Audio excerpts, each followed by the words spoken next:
Hi, welcome to Frenzies, where everyone's your friend. I can't believe you guys are still open. And you know what? It's his birthday today. Why didn't you tell me that?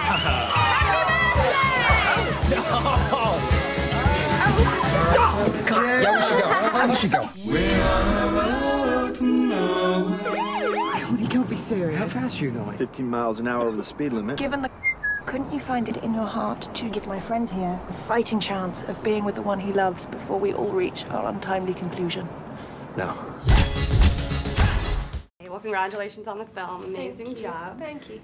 You typically star in darker films, period pieces, dramas. Were you actively looking to kind of escape from that and do something a little bit lighter? No, I love period pieces. I love dramas. I love tragedies. I mean, really, that's kind of what I love doing the most. But I think, you know, I'm always looking for. I like change. I like doing different things, you know.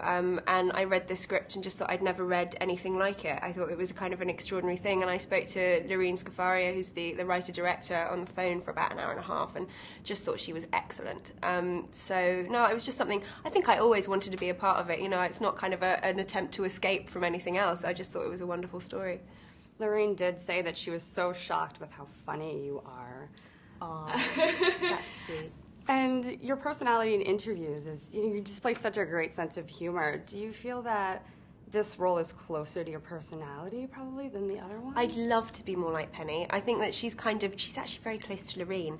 She's like, Lorene has this wonderful thing of being able to go, this moment is excellent, you know, and I think so often in life, and I'm awful at this, of going, actually, right now, I'm really happy. I'm very good at going, I'm really unhappy right now.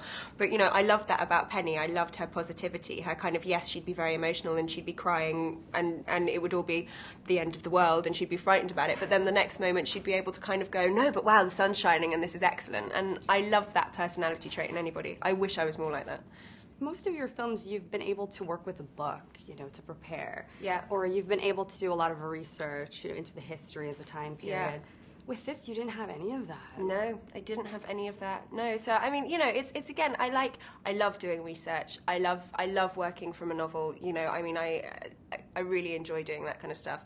But it was again it's just nice to change it up every now and again, you know, and do something where you couldn't really research it a lot. You know, you just had to kind of jump in and use your imagination and jump, like, kind of bounce off Steve Carell, who's a wonderful person to bounce off. So it's great.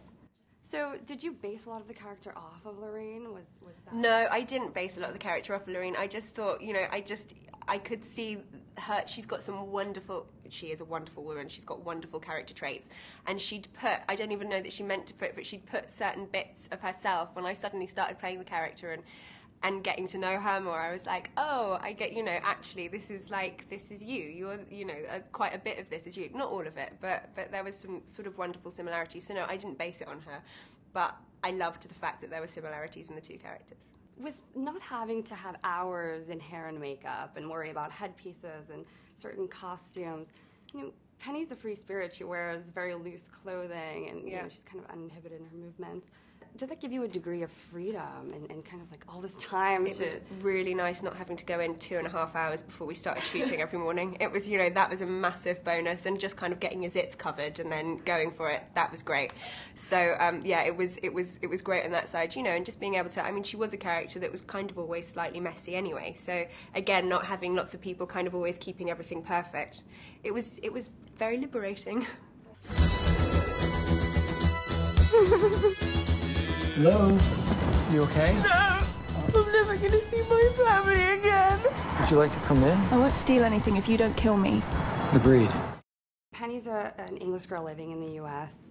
You live in England, but you work in so many different countries. Did you draw on your own feelings of displacement and homesickness? Yeah, I mean, I think that anybody who travels a lot for a job can completely identify with that idea of that complete terror of, if anything happens to the people that I love, I'm not going to be there, and what if I can't get back? And I think that that's hugely a part of Penny's personality, of this idea that her family is, you know, I think probably back in England, but it's never specific, and she can't get to them. And yeah, I think that's completely something that, again, anyone who travels a lot could completely identify with.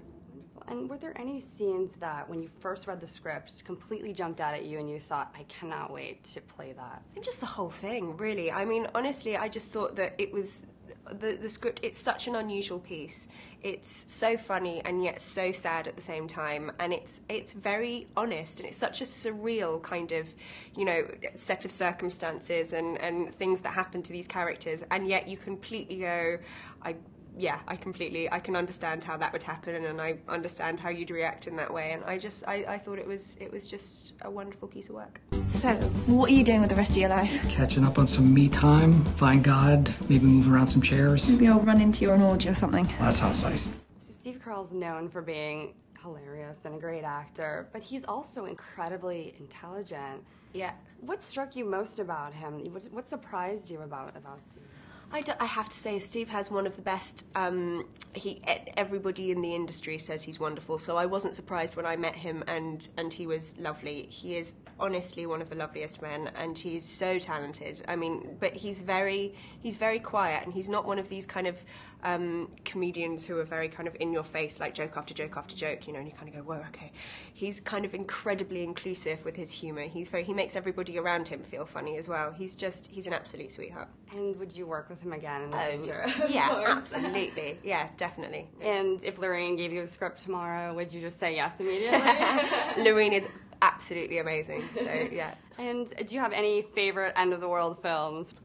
God, I can't think. I mean, wait a minute, how many other end-of-the-world films have there been? Oh, well, last year there was Melancholia. Yeah, that was great. Yeah, that was great. One. That's a really good one. It's a popular theme now.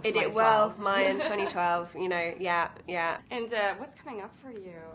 I have Anna Karenina coming out, which is very exciting, and then I'm just about to start a film with Mark Ruffalo called Can a Song Save Your Life, which is very exciting as well. Well, thank you so much. Thank you.